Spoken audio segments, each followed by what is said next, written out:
Patterns and expressions. Today, your journal question asked you to describe two mathematical relationships in the everyday world. And the example was given the number of people eating at camp and the amount of food needed to feed them. Some examples you might have come up with, which you could of course have different ones, are number of miles driven and the amount of gas needed, number of party favors to buy, and number of guests attending the actual party. So you might want to pause it so you can get all this copied down. But these are just some examples and you could have plenty more. We're going to be looking at expressions and how we can find patterns to help us solve things. Some keywords we need, and remember all this will be on your teacher side, are evaluate and relationship.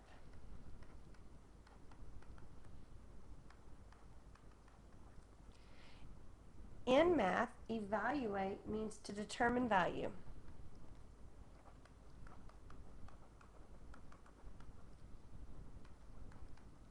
So we're going to be evaluating some algebraic expressions to try to figure out the value of the unknown.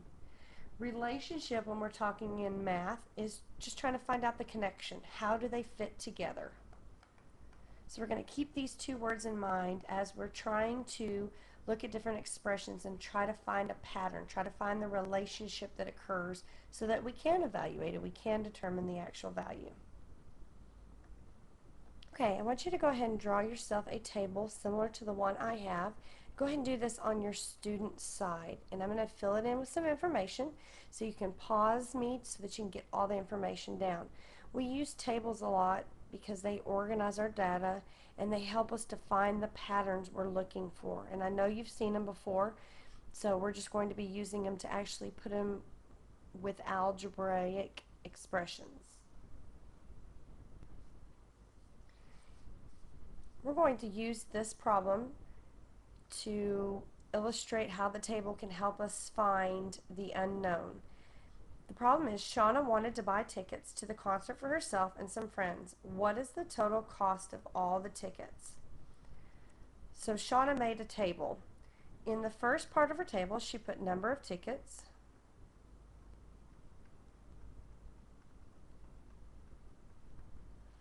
in the second column, she put total cost. And this is in dollars. We're going to let T represent the number of tickets purchased. Okay, so Shauna filled in her chart like this. She had 2 tickets.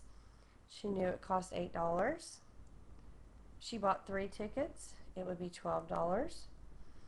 She bought 4 tickets. It would be $16. If she bought 5 tickets, it would be $20. These were the prices that she got through something on the website when she was trying to order. So she's trying to figure out how much one ticket costs and how she'd be able to figure out how many 50 tickets would cost if she were going to do it. So Shauna is looking for a pattern using the information she has. So she knew that T, along with some numerical portion, was going to give her the basis so that she could find any price. Alright, so we can find patterns from one column to the next, or we can find them straight down the column. So we could see it across in a row. There can be patterns going this way sometimes, and sometimes there's patterns going this way. So Shauna looked and she noticed from 8 to 12 that it was plus 4. So $4 more. From 12 to 16 it was another $4. From 16 to 20 it was another $4. Then she realized, okay, I'm going to use that 4 somehow.